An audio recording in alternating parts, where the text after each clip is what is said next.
Now we discuss the collision as follows. Now our discussion is regarding the direct elastic collision. We are saying that there are two bodies, M1 and M2. They are marked as A and B. Their initial velocities are U1 and U2. Now in the second part of the figure, during collision, both bodies will stick together. Then in the third figure, after collision, the bodies, they move away from each other. So in such collisions, we find that either there is some gap or they coalesce. In this collision, both momentum and kinetic energy remains conserved. Thus, for such collisions, the momentum before collision and momentum after collision, that remains the same. Now, our example is M1U1, that is M2U2, that is the total sum of the initial momentums, that will be equal to mv1 plus m2v2, because other part will be 0. So, where P stands for linear momentum before collision, for before collision, after collision, after collision minus after collision. So, it will be P stands for linear momentum before collision, then we take the difference, that is before collision AC minus after collision. So, how we write it? Kinetic energy before collision must be equal to the kinetic energy after collision. Kinetic energy minus kinetic energy. Now, we will write this equation mathematically, that is half m1u1 square plus half m2u2 square, or that is equal to half m1v1 square plus half m2v2 square. Total initial momentum must be equal to total final momentum. Newton's law for the elastic direct collision. The necessary condition, the difference of two velocities finally and difference of two velocities initially, they must be equal.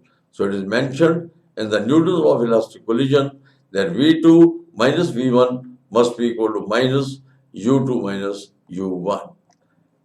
Now, one of the very important formula and the features of the direct elastic collision will be that velocity of the first body after collision, that is given as m1 minus m2 divided by m1 plus m2 multiplied by u1. And similarly, we find the second value, which is 2m2 over m1 plus m2 multiplied by u2. The velocity of second body after collision, that is calculated like 2m1 over m1 plus m2 into u1 plus m2 minus m1 over m1 plus m2, that is multiplied by u2. If body with mass m2 is initially at rest, that is u2 is 0, then our equations will become that is m1 minus m2 over m1 plus m2 multiplied by u1, and v2 will be 2m2 over m1 plus m2, that is multiplied by u1. When a particle of mass m1 moving with velocity u1 collides with another particle of mass m2 at rest, and if m1 is m2, in this case the velocity vector v1 will be 0 and v2 must be equal to u1. If m1 is much greater than m2, in that case v1 is equal to u1 and v2 is equal to 2 under root mg. Or it is, we can say that v1 is equal to u1 and v2 is equal to twice of u1, because v1 is u1. So we put it the value and it is calculated to be 2u1. Now if m1 is very, very less than m2, in that case v1 will be equal to minus u1 and v2 will be equal to 0. Now we have summarized the total condition here, that is m1 is equal to m2 is equal to m. That is, wherever m1 and m2 is there, both of them are replaced by m, and we have formed a law. u2 is not equal to 0 and v1 will be equal to u2 and v2 will be equal to u1, that the particles mutual exchange their velocity.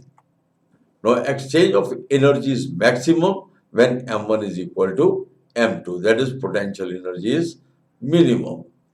Potential energy, exchange of energy is maximum when M1 is equal to M2. This fact is utilized in atomic reactors. So in atomic reactor, what we do before starting a fission, or we have to carry out nuclear fission with 92 uranium-235. So first of all, the neutron is slowed down and then slowed down to 1.2 MeV energy and then bombarded to 92 uranium-235. This fact is to be applied, and now the concept is given as exchange of energy is maximum when M1 is equal to M2. This fact is utilized in atomic reactor in solving down or slowing down the neutron. To slow down the neutrons, these are made to collide with the nuclei of almost similar mass. For this, hydrogen nuclei are most appropriate because it is the lightest. Now, one of the very important note is that solving the problems on the direct elastic collision, the momentum conservation law and the Newton's law of collision are to be applied. That is, for the linear momentum, momentum is neither created nor destroyed. In the special circumstances, the law of conservation of kinetic energy should be applied. Now, this is a very fine example we are taking, that is a block whose mass is m1. So this mass is given to us, 150 kilograms. It is at rest. When we say that the mass is at rest, its initial velocity is obviously zero on a very long frictionless table. So mass is kept on a table and there is no friction between the surface of table and the mass, one end of which is terminated in a wall. Another block of mass m2 is placed between the first block and the wall and set in motion towards m1 with constant speed u2. So all parameters are given to us. Now we have to assume that all collisions are completely elastic, means that there will be no loss in energy. Find the value of m2 for which both blocks move with the same velocity after m2 has collided once with m1. So finally the velocity becomes equal, and once with the wall. The wall has effectively infinite mass. Now to have a collision or to solve this question, after the collision, v1 is the speed of the mass m1 towards left. v2 is the speed of mass m2 towards the right. Hence, momentum before collision must be equal to momentum after collision. And this thing is depicted mathematically, that is m2 u2 must be equal to m1 v1 minus m2 v2, where m1 m2 are the masses, v1 v2 are the final velocities, m2 is a mass and u2 is the initial velocity. The mass m2 rebounds. When we say rebound, it will strike the wall and will come back. So mass m2 rebounds elastically. Elastically means that there will be no energy loss from the wall and its speed reversed after the collision with the wall. According to the problem, mass m2 has the same speed as that of mass m1. So after its collision with the wall, v2 must be equal to v1, and from the earlier equation, m2 u2 must be equal to m1 minus m2 multiplied by v1.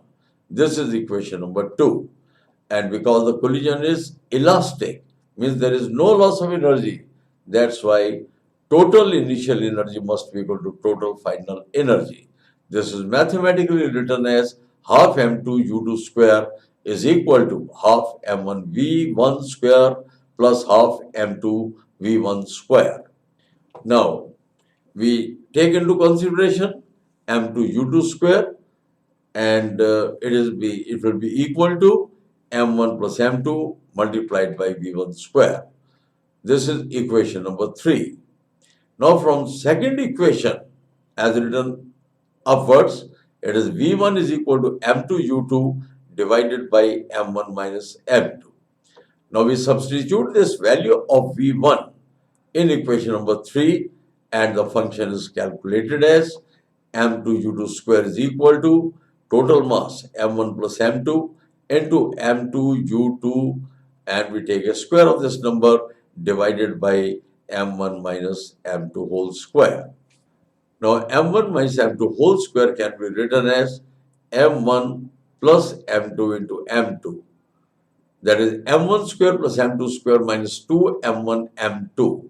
That is, it is basically the formula a minus b whole square. That is a square plus b square minus 2ab. This formula is applied and we got the result m1 square plus m2 square minus 2 m1 m2.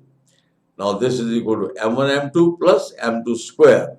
And from this equation, we will get the value of m1 square, which is found to be 3 m1 m2 m1. In all, this equation will become 3m2. And now the value of m2 is to be estimated, which is 1/3 of m1 according to the question, and it is found to be 50 kilograms.